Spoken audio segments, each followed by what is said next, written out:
안녕하세요. 한 주일 동안 잘 지내셨죠? 자, 오늘 부동산 공법 두 번째 주 강의고요. 자, 지난주에 강의를 드렸던 내용 간단하게 간추려 드리면서 자, 오늘 강의 내용하고 내용적으로 연결될 수 있도록 그렇게 준비를 하겠습니다. 여러분 교재는 175페이지 진도 준비하시면 돼요. 175페이지. 보시면은 용도 지역, 용도 지구, 용도 구역 여기죠. 아마 지난주에 도시적이 세분된 용도 지역 가운데서 아마 주거 지역의 용도 지역 세분까지 진행이 됐을 겁니다. 175페이지 그대로 두시고 고개를 드시면은 오늘 진도 자 나갈 내용하고 지난주 공부했던 내용 간단하게 복습해 드리겠습니다. 봐주시죠. 자, 우리는 지난주에 부동산 공법은 토지공법하고 건물공법, 토지공법과 건물공법으로 구성이 되어 있습니다. 라고 하면서 그 수백 개의 토지 관련 법률 가운데서 가장 기본이 되는 법, 토지공법의 기본이죠. 국토계획법, 국토계획법을 지금 강의를 하고 있는 중이죠. 자, 이 국토계획법의 핵심입니다. 이 법의 핵심은 우리나라 국토를 개발하기 위한 각종 행정계획이죠. 우리나라 국토를 어떻게 개발할 것인지 장단기적으로 또 어떤 지역의 토지를 어떻게 이용하고 또 어떤 지역의 국토는 개발하지 않고 잘 보존할 것인지 이렇게 각종 국토를 대상으로 하는 행정계획에 관한 체계를 아마 잡아드리는 방법으로 지난주에 강의가 시작됐을 겁니다. 자, 우리나라 국토를 개발하기 위한 국토계획의 체계, 국토계획 체계는 이렇게 되어 있었죠. 지난주 내용입니다. 잠깐 간추려 드리려고.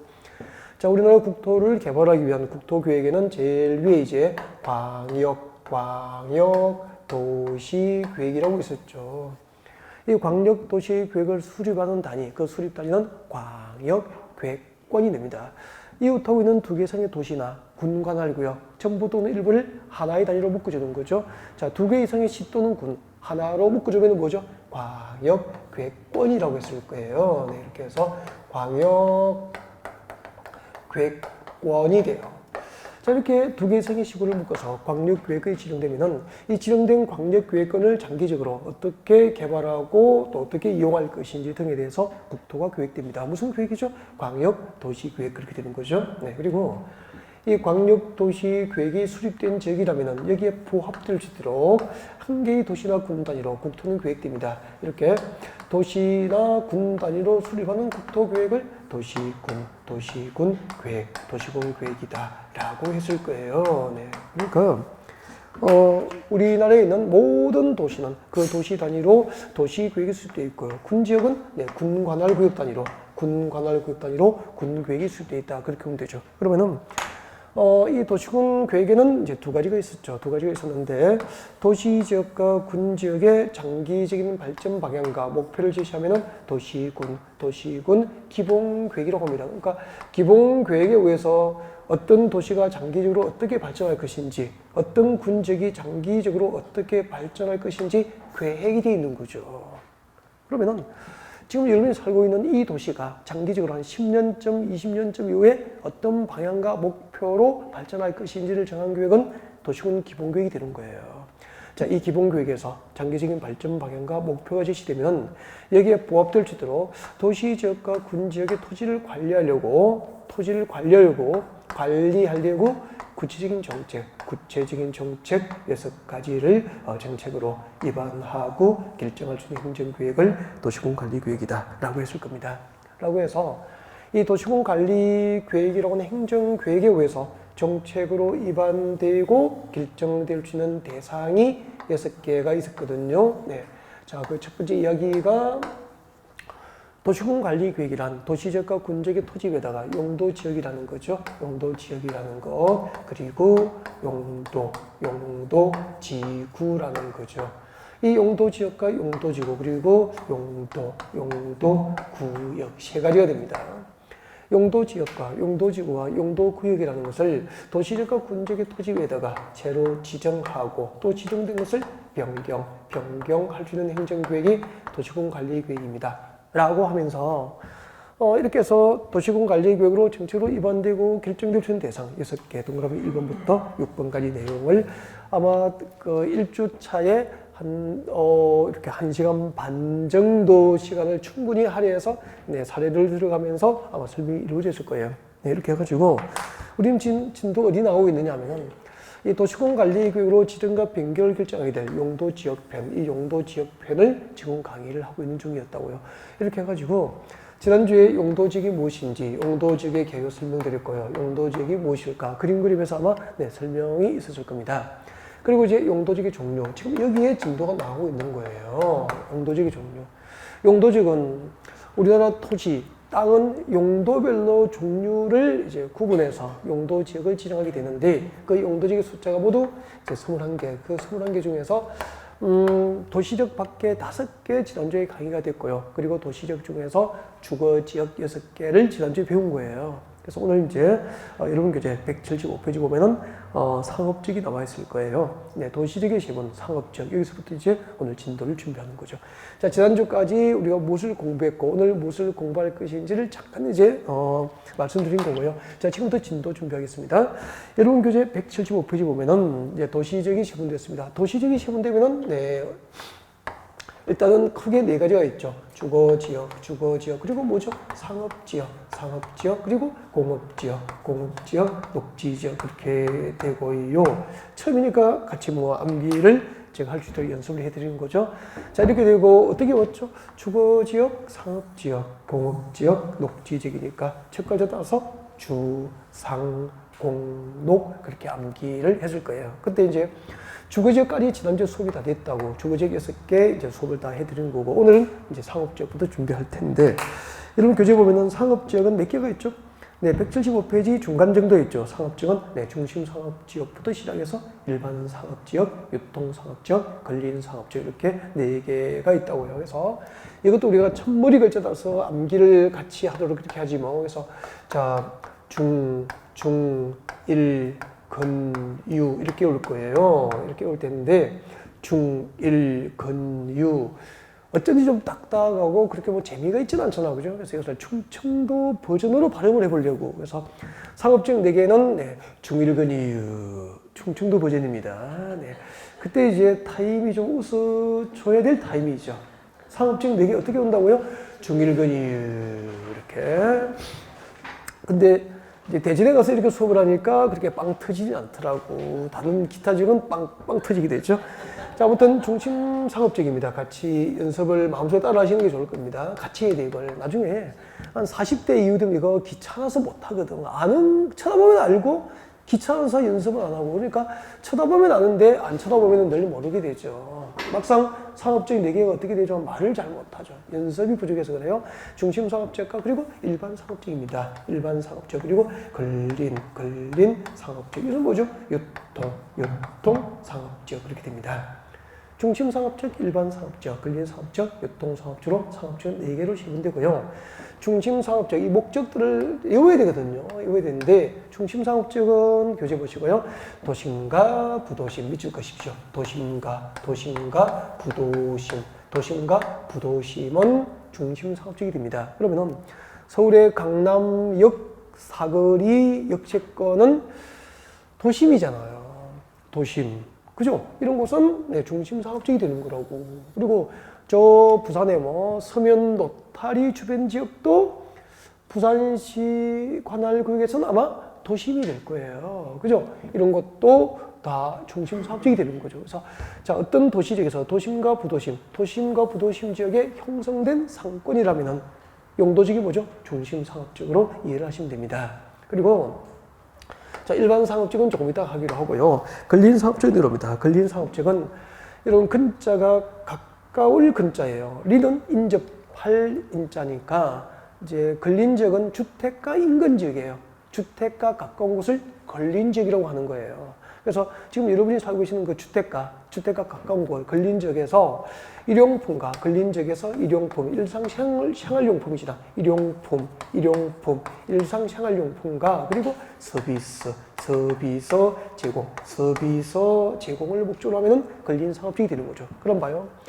주택가 인근 지역에서 일상생활용품과 서비스 제공을 목적으로 형성된 상업지역이라고 했으니까 주택가 인근의 소매시장, 작은 소매시장에 위치한 곳이 근린상업지역이 되어서 밑에 살짝 적으십시오. 예를 들면 근린상업지역은 네, 도매시장입니까? 소매시장입니까? 주택가 인근의 작은 소매시장, 소매시장이 형성된 곳이다 라고 이해할 수 있는 거잖아. 그러면 우리 엄마들이 저녁 준비하려고 잠깐 다녀오는 동네 네, 슈퍼도 있고 과일 가게도 있고 세탁소도 있고 빵집도 있고 이런 곳이 곧 근린상업지역이 되는 거죠. 아, 주택가 인근의 작은 소매시장이 위치한 곳이 근린상업지역이구나 그렇게 이해할 수 있고요. 그 다음에 이제 유통상업지역입니다. 유통상업지역은 자 여러분 교재 보십시오. 도시 내부터 줄 것이면 되죠. 도시 아니죠. 도시 내 또는 지역 간 유통기능 증진이죠. 유통기능 증진 여기까지 미칠 것이면 되겠습니다. 도시 안에서 혹은 지역 안에 유통기능 증진 목적이에요. 그럼 도시 아니니까 서울 시내에서 그리고 지역 아니니까 서울 대전, 서울 부산, 서울 광주 이렇게 지역 간의 유통기능 증진이 목적이에요. 그러면은 상상해 보니까 도매시장입니까? 소매시장입니까? 대규모 도매시장이 위치한 곳에서 유통상업지역은 뒤에다가 예를 들면 적어둡니다. 대규모 도매시장이 위치한 곳입니다. 그러면 서울 같으면 남대문시장, 동대문시장, 광장시장 등이 대표적으로 대규모 도매시장이 위치한 곳이거든요. 이런 곳이 유통상업지역이 되는 거예요. 그리고 대구의 도매시장, 대구는 아마 서문시장이라고 있을 거예요. 서문시장. 그리고 광주의 양동시장이 도매시장인지 잘 모르겠어. 아무튼 양동시장 많이 들으니까 언론 등을 통해서 유명하죠. 그리고 이제 부산 같은 경우는 평화시장, 진시장 정도가 도매시장 맞죠? 맞죠. 이런 곳이 유통상업지역이라고. 그러니까 여러분 머릿속에 유통상업지역 딱 나오면은 서울의 남대문시장이나 동대문 상가 이 정도, 대구의 서문시장, 대전의 중앙시장, 그리고 광주의 양동시장, 서울의 광장시장, 부산의 평화시장, 진시장 이 정도 딱 기억하면 되죠. 그럼 생각해봐요. 유통상업지역에 아파트 지을 수 있을까 없을까? 어떻게 남대문 시장 통해 도매시장 안에 아파트 단지가 들어갈 수 있냐고. 맞죠? 그죠? 네, 그래서 유통상업지역은 네, 상업지역 가운데서 아파트 건축이 허용되지 않구나라고 하는 것을 알 수 있게 되잖아. 이제 이렇게 유추해서 정답을 찾아가야 될 문제도 있기 때문에 이렇게 목적들을 정확하게 기억하셔야 돼요. 그래서 이걸 초창기 아니면 연습하기 힘들거든요. 그래서 이런 것은 3월달 이후에는 제가 이거 언제 읽어주고 이거 설명해 주냐고. 그때는 이런 표는 여러분이 암기하셔야 됩니다. 그렇게 하면 넘어가 버린단 말이에요. 그러니까 3월달에 폼 잡고 와도 합격할 확률은 자꾸 기본이 안 되니까 줄어든단 말이에요. 합격률이. 그래서 여러분은 일찍 잘 시작하신 것 같아요. 자, 상업지역 4개였습니다. 그리고 공업지역 같이 볼까요? 교재 보십시오. 자, 교재를 보시면 공업지역은 3개가 있습니다. 전용 공업지역, 일반 공업지역 1, 준공업지역 준 이렇게 해서 준 그렇게 되죠. 주거지역도 전용 주거지역과 일반 주거지역과 준주거지역, 준. 상업지역은 충청도 버전 중일근이유. 공업지역은 역시 준 그렇게 되죠. 네. 성은 전시고 이름이 일준이면은 네, 공법 선생하기에 딱 좋은데 성이 전시고 이름이 일준이면은 전일준이 많이 나오니까 그죠? 아무튼 공업지역, 전용 공업지역, 일반 공업지역 그리고 준공업지역 그렇게 되죠. 전일준 그렇게 됩니다. 자, 전용 공업지역은요. 막상 공인중개사 자격증 따신 분도 전용 공업지역이 뭐죠라고 물으면 잘 모릅니다. 책을 읽었거든요. 책을 외워야 되는데 이해를 하고 외우면은 말해줄 수 있다고 손님이 물어봤을 때. 그래서 전용공업지역 줄 것으면 좋겠습니다. 전용공업지역은 무슨 전용이냐면은 중화공업과 그 다음에 줄 것이십시오. 공해성 공업 수용이에요. 공해성 공업이죠. 공해성 공업. 이거 동그라미 밑줄 것이십시오. 공해성 공업을 수용합니다. 이거 줄 거면 되죠. 이거 꼭 외우셔야 돼요. 공해성 공업을 수용하는 게 목적이에요. 그러면은 무슨 전용입니까? 공해 전용이에요. 공해 전용. 그러니까 우리 공장도 공해를 배출하는 공장도 있고 공장이라고 공해를 다 배출하지 않잖아. 공장, 그죠? 공해를 배출하지 않은 공장도 있고 이렇단 말이야. 네, 그때 공해를 배출하는 공장을 한 곳에 모으려고 만든 공단이 뭐가 되는 거죠? 전용 공업지역. 그렇게 된다고요. 그러면 우리 공해를 상징하는 게 석유화학단지라든지 그리고 굴뚝이 많은 공단은 그런 공해가 많은 공장들이 모여 있으니까 유추할 수 있죠. 전용 공업지역이라고. 아, 그렇구나. 그 다음에 내려오십시오. 일반공업지역입니다. 자, 일반공업지역은, 일반공업지역은요, 환경 동그라미 하십시오. 환경을 저해하지 않는, 환경을 저해하지 않는 공업. 여기까지 줄 거면 되죠. 환경 동그라미 해두고요. 환경이 키워드가 되는 거죠. 그런 환경을 저해하지 않은 공업 배치가 목적이니까 여기는 공해입니까? 무공해입니까? 무공해가 되는 거예요. 그러니까 공해를 배출하는 공장을 한 곳에 모으려고 만든 공단은 전용공업죠. 공해를 배출하지 않은 공장을 한 곳에 모으려고 만든 공단은 일반공업적이 되는 거예요. 그러니까 전용공업적과 일반공업적은 공해와 무공해로 구분되는 거예요. 공해를 배출하는 공장을 모았어. 뭐죠? 전용공업적. 공해를 배출하지 않는 공장을 모았어. 일반공업적 그렇게 되는 거죠. 공해 유무죠. 그리고 준공업적입니다. 준공업적은 자 밑에 경공업 동그라미 하십시오. 경공업 동그라미 하십시오. 경공업, 기타 공업을 수용합니다. 자, 경공업 동그라미 하고요. 그리고 공업적이니까 네, 경공업, 기타 공업을 수용하지만 준하여 다른 기능이 플러스 되거든요. 보완이 됩니다. 공업 기능에 준하여 다른 기능이 보완이 됩니다. 플러스 되는 거죠. 그래서 자, 경공업에 어떤 기능이 플러스 되죠? 동그라미 하십시오. 주거 기능, 상업 기능, 그리고 업무 기능이 보완이 됩니다. 주거 기능에 상업 기능과 업무 기능, 주거 기능에 상업 기능과 업무 기능이 보완되죠. 경공업 플러스 주거, 상업, 업무 기능 보완 그렇게 되죠. 그러면 봐요. 이런 공업적 세계 중에서 아니 도시적 16개 중에서 도시적 세분된 16개 중에서 가장 제도적으로 이용 범위가 넓은 땅이 뭐죠? 준공업지로 얼마나 좋은 땅이에요. 경공업, 기타 공업 소유니까 공장 지을 수 있죠. 그리고 주택을 지을 수 있어요. 단독주택, 공동주택, 심지어 준공업지는 아파트 건축도 가능해요. 그 다음에 상가 지을 수 있죠. 업무용대 빌딩을 지을 수 있죠. 그래서 도시적 16개 중에서 제도적으로 그 이용 범위가 가장 넓은 용도 지역이 준공업 지역이에요. 그러니까 부동산 개발업자가 가장 좋아하는 도시적 안에 있는 땅은 준공업 지역이에요. 준공업 지역.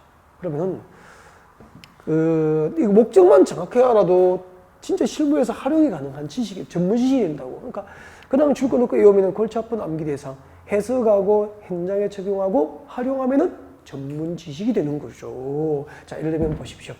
여러분이 적금을 넣었습니다. 적금 넣고 5천만 원 정도 적금을 탔습니다. 좋으시겠어요? 적금 5천만 원 탔다고 목돈. 그럼 5천만 원 적금 타면은 그때부터 이제 장롱에 쑤셔 넣어야 됩니까? 투자해야 됩니까? 이것을 이제 경제적으로 이제 이렇게 부를 좀 늘려야 될 거 아니에요. 그죠? 그래서 이제 이런 투자를 하시게 되죠. 그러면은 가만히 한번 보십시오. 전국에서 연간 산업단지 분양되는 곳이 제법 많을걸요? 이런 곳에 분양 신청했어. 분양 신청했다고. 전용공업적에 당첨된 거야, 땅이. 추첨 결과 전용주거지역에 당첨됐어. 전용주거지역은 무슨 용도지역이었죠? 아까 공해를 배출하는 공장을 한 곳에 모으려고 만든 공단이야. 이런 곳에 여러분 공장 지어서 석유화학 산업 할 생각이 있으신 건 아니죠. 5천만 원 들고. 그러면은 계약금 걸어야 돼? 말아야 돼? 말아야 되지 않겠습니까? 근데 추첨했어. 추첨했는데 세상에 준공업지역에 걸렸고 위치도 괜찮은 거예요. 현장 위치도 괜찮은 거예요. 이런 곳이라면은 계약금 걸어야죠. 그렇죠. 그러면 평당 400 정도 분양받았는데 금방 부동산 개발업자가 나타나가지고 평당 500 드리겠습니다. 600, 700 드리겠습니다. 이렇게 되는 거잖아요. 그럼 평당 분양권을 쥐는 순간 평당 100만 원, 200만 원, 300만 원 이렇게 프리미엄이 붙일 가능성이 높은 거죠. 이런 땅은. 그래서 왜 부동산 개발업자가 좋아하는지 그 목적을 우리는 알게 된 거잖아요. 경공업, 기타공업 소용이니까 공장 지을 수 있거든. 주택 지을 수 있잖아. 그죠? 그리고 상가나 업무용대 빌딩까지 건축이 가능하구나 라고 하는 것을 알 수 있게 될 겁니다. 네, 참 좋은 땅이죠. 아까 상업적에서 일반 상업적이 보다가 보니까 빠져있구나. 그죠? 아까 나중에 하겠습니다. 그러니까 특징이 없는 거야, 이게. 일반 상업적이. 한번 봐요. 우리 중심 상업적은 어디에 있죠? 도심과 부도심은 꼭 외워야 되거든. 도심과 부도심 중에서 상업과 업무기동 확충이라고. 그리고 걸린 상업적은 특징이 도매시장입니까? 소매시장입니까? 소매시장이잖아. 유통상업적은 특징이 뭐죠? 도매시장이 위치한 곳이야. 근데 도심도 부도심도 아니야. 도매시장도 없어. 소매시장도 아니야. 근데 도로 주변에 상권이 형성되어 있으면 뚜렷한 특징이 없잖아. 그래서 법은 이렇게 적은 거죠. 일반적인 상업이라고. 얼마나 특징이 없으면 일반적인 상업이라고 했겠어. 그죠? 얼마나 특징이 없으면 일반적인 사업이라고 했겠죠. 그래서 여기는 일반 사업, 즉 일반적인 사업과 업무기동 담당에서 일반적인 사업, 이것을 암기를 좀 하셔야 됩니다. 일반적인 사업을 밑줄 그어놓고 암기를 했으면 좋겠습니다. 여러분, 상업지역 가운데서 대규모 도매시장이 위치한 곳은 유통상업지역, 주택가 인근의 소매시장이 위치한 곳은 근린상업지역, 도심과 부도심 지역에서 상업과 업무기동 확충을 목적으로 하면 중심상업지역, 큰 시장도 작은 시장도 그리고 도심도 부도심권도 아닌데 상가가 형성돼 있어요. 그럼 뭐죠? 일반적인 상업과 업무 담당을 목적으로 하는 일반 상업지역, 그렇게 하시면 되는 거라고. 아, 그렇구나. 녹지지역입니다. 녹지지역이 아마 제일 어려운 것 같고요. 녹지지역 이해가 좀 어렵고 또 잘 모르세요. 목적은 외웠는데 잘 모르더라고. 그래서 녹지지역 3개. 자, 여러분 교재 보면은 3가지가 있을 겁니다. 자, 보전 녹지, 보전 녹지, 생산 녹지, 그리고 밑에 자연 녹지, 그렇게 해서 자, 첫무리 글자 동그라미 하면은 보생자, 보생자 이렇게 올 수 있죠. 보생자 이렇게 올 수 있고요. 자, 보전 녹지적이 무엇일까요? 보겠습니다. 그럼 보전 녹지적 뒤에 목적을 정확하게 밑줄 긋으면 좋겠습니다. 밑줄 끄실 준비 되셨나요? 네. 준비됐나요? 자, 보전 녹지적은 도시의 자연환경 줄 것이십시오. 도시의 자연환경. 도시의 자연환경 밑줄 것이십시오. 그리고 손 떼시고, 자, 이건 꼭 띄웠으면 좋겠습니다. 도시의 자연환경, 그 다음에 손 떼고 경관, 산림, 녹지 등 보전이 목적이에요. 제일 끝에 보전. 그래서 외울 때는 도시의 자연환경 보전이라고 외웠으면 좋겠습니다. 그래서 보전 녹지적의 주 지정 목적. 보전 녹지적의 주 지정 목적은 개발입니까? 개발 유보입니까? 개발을 하지 않고 보존하는 게 목적입니까? 보존하는 게 목적. 그러니까 네, 장단기적으로 개발 가능성이 거의 없는 땅이에요. 그러면 부산시는 도시적이고 부산시 외곽의 그 산지는 대부분 용도적이 녹지적이에요. 근데 녹지적에 땅 살 때 개발로 인한 토지 가치 상승을 목적으로 한다면은 여러분이 땅을 안 사야 될 곳이 바로 보전 녹지적이에요. 이 지역은 그 부산시 도시 계획으로 용도지역을 변경하지 않는 상태, 즉 보전 녹지 지역 상태에서는 영원히 개발할 수 없다고 보시면 됩니다. 심지어 그 도시 계획으로 결정해서 하는 그 도시개발 사업, 공적 개발이잖아요. 도시개발법상 도시개발 사업도 보전 녹지지역에서 허용이 안 돼요. 그래서 이런 곳은 보전 녹지에 땅 가지고 있으면 그냥 전을 주시든지 아니면 매도하고 대체 토지를 지정하는 게 좋죠. 네. 이거 뭐 개발되어서 나중에 뭐 나를 부자로 만들어줄 땅이다라고 착각하시면 안 돼요. 생각하시면 안 돼요. 네. 다음 보겠습니다. 생산녹지적이에요. 생산녹지적은 자, 줄여보십시오. 농업적 생산. 이게 핵심입니다. 농업적 생산. 그럼 농업적 생산이 되려면 그 땅은 개발해야 됩니까? 아니잖아요. 그래서 농업적 생산을 위해서 저 뒤에 유보돼, 개발이 유보 동그라미 하십시오. 농업적 생산 줄 것이고 유보 동그라미 하십시오. 여러분 보전 녹지적은 개발돼요, 안 돼요? 안 돼요. 그럼 생산 녹지적은 농업적 생산을 위해서 개발이 유보돼 있어요. 유보는 영원한 금지입니까? 일시적 금지입니까? 일시적 금지이기 때문에 생산 녹지지로 용도 지정된 곳은 장기적으로 개발 가능성도 있구나라고 볼 수 있는 거죠. 그러면 장기적으로 개발 가능성이 있다는 것은 바꾸게 가면은 장기적으로도 개발되지 아니할 수도 있고 장기적으로 개발될 수도 있고 그런 이야기예요. 그러면은 우리 세대에 개발되지 않더라도 그 다음 세대에 개발될 가능성도 있다는 얘기죠. 그러면은 다음 세대를 위해서 투자할 필요가 있습니까? 없습니까? 없죠.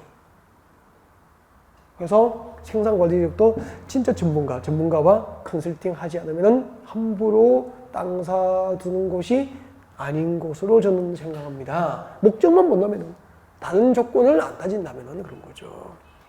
그러면은 또 한 봐요. 지금 여기는 녹지, 주상공록, 주거지역, 사업지역, 공업지역, 녹지지역은 도시지역이잖아요. 그러면은 생산 녹지지역도 도시지역이잖아요. 도시지역 안에 생산 녹지지역이라고. 근데 여기는 농업적 생산을 위해서 개발이 유보되어 있으니까 농업적 생산이 가능하려면은 바다가 필요합니까? 농지가 필요합니까? 농지. 그래서 우리 도시지역 안에 논밭이 보이고 과수원이 보이면은 생산 녹지지역이에요. 그래서 농업적 생산, 그러면은 바다가 필요합니까? 농지가 있어야 됩니까? 농지, 전답, 과수원이 있어야 될 거 아니야. 논도 보이고 밭도 보이고 과수원이 있어야 농업적 생산이 가능하거든. 그런 곳이 바로 생산 녹지지역. 그러면 여러분 그 아파트 창 열고 뒷산을 봤을 때 과수원도 보이고 밭도 보이는 경우가 있거든요. 그죠? 등산 갈 때 등산로 입구에 과수원도 보이고 밭도 보이고 이런 곳은 무슨 녹지지역입니까? 생산 녹지지역이나 이렇게 현장을 상상했으면 좋겠습니다. 다음. 자연 녹지지역은 제목하고 내용이 좀 많이 달라 보입니다. 자연 녹지지역은 뭐 자연 보존하고 이런 게 아니고요. 네. 뭐 녹지지역이니까 보존이 기본이겠지만, 자연 녹지지역은 불가피한 경우에 하나요. 불가피한 경우에 하나요. 줄 것이십시오. 제한적 개발이 허용이 됩니다. 불가피한 경우에 하나요. 제한적 개발이 허용된 녹지지역이라는 거죠. 그러면은 그 녹지지역 세계 중에서 유일하게 현재 개발 가능한 녹지가 무슨 녹지입니까? 자연 녹지. 개발이 녹지지역을 묶여 있기 때문에 자연 녹지지역도 개발이 자유롭습니까? 제한적입니까? 제한적이지만 그래도 유일하게 현재 개발 가능한 녹지가 자연 녹지지역이 되는 거잖아요.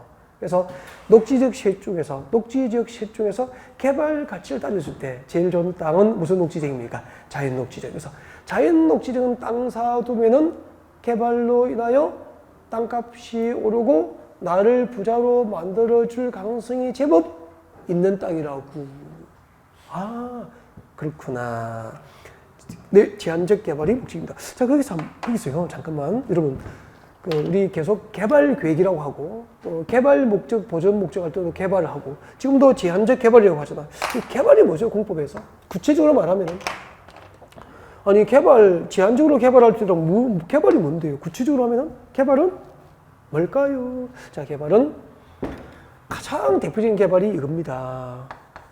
앞으로 구체적으로 하십시오. 개발은 건축입니다. 공법 시간에. 공법 시간에 개발은 건축을 말해요. 건축.